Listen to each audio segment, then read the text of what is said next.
नमस्कार. आपण आज बनवणार आहोत ताकापासून दोन प्रकारचे मठ्ठा. तर त्यासाठी मी इकडे 1 चमचा जिरे घेतलेले आहेत आणि 4 मिरे घेऊन एका पॅनमध्ये भाजून घेणार आहे. लाल झाल्यानंतर काढून घ्यायचे आहेत.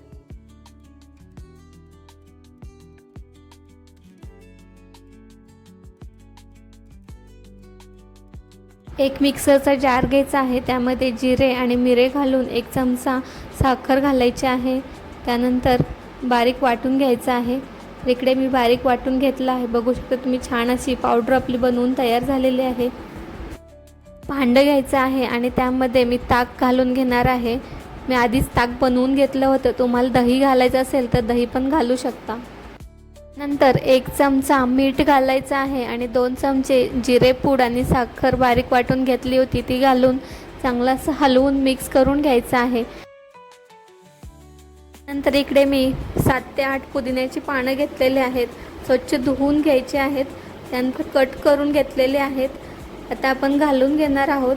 आपण इकडे सब्जेच्या बिया घालून घेणार आहोत. त्या मी आधीच भिजत घातल्या होत्या आणि आपल्याला आवडतील ह्या प्रमाणामध्ये घ्यायच्या आहेत. तर मी इकडे 2 ते 3 चमचे असतील अशा प्रमाणामध्ये घालून घेतलेले आहेत.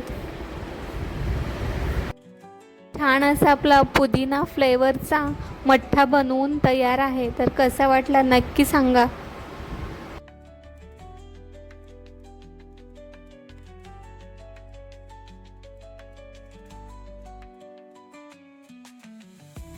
ग्लासमध्ये काढून घेऊयात.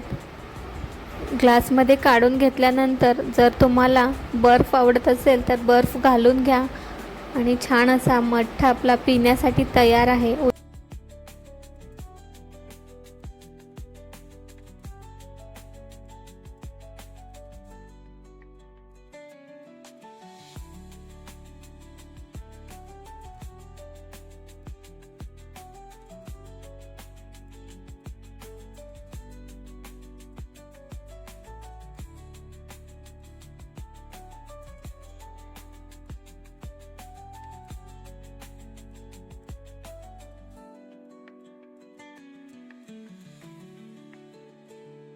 आता आपण इकडे दुसऱ्या प्रकारचा तसाच बनवून घेणार आहोत. तर त्यासाठी मी इकडे कोथिंबीर, 1 मिरची, 4-5 पुदिन्याची पानं आणि लसणाची पात आणि आलं आणि जिरे घेतलेले 1 चमचा.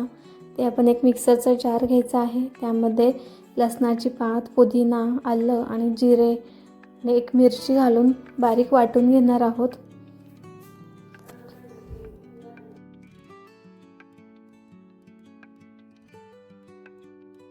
तर इकडे आपलं बारीक वाटून झालेलं आहे. त्यामध्ये अर्धा चमचा साखर घालून परत थोडंसं बारीक वाटून घ्यायचं आहे.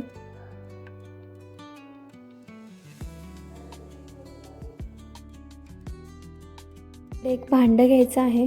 त्यामध्ये दही घालायचं आहे. तुमच्याकडे ताक असेल तर ताक पण घालू शकता तुम्ही. इकडे मी दही घालून घेणार आहे आणि चांगलं असं दही फेटून घ्यायचं आहे पाणी घालून. अर्धा चमचा मीठ घालायचं आहे आणि रवीने छान असं घुसळून घ्यायचं आहे किंवा मिक्सरमध्ये बनवलं तरी चालेल. चांगलं एकजीव होईपर्यंत चांगलं घुसळून घ्यायचं आहे.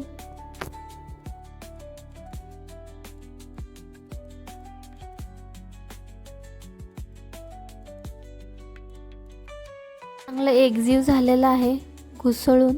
आता आपण वाटलेली पेस्ट होती कोथिंबीर आणि मिरचीची ती घालून घेणार आहोत. सर्व मिश्रण घालून घ्यायचं आहे आणि परत एकदा चांगलं घुसळून घ्यायचं आहे.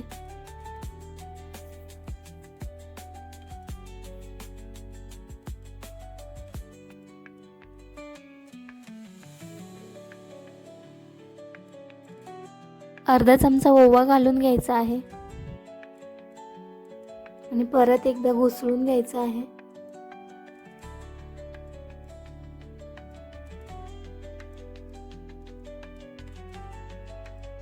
छान असा आपला हा पण मठ्ठा बनवून तयार झालेला आहे. तर कसा वाटला नक्की सांगा.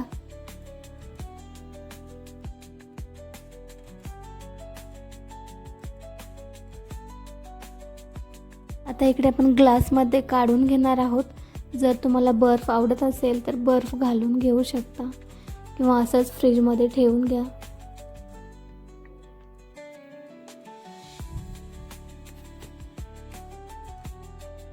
असा थंडगार असा मठ्ठा आपला तयार झालेला आहे. इकडे बर्फ टाकून घेतलेला आहे. 2 प्रकारचे मठ्ठे आपण बनवून तयार झालेले आहेत. तर कसा वाटला नक्की सांगा. रेसिपी आवडली असेल तर लाईक करा. चॅनलला नवीन असाल तर सबस्क्राईब करा.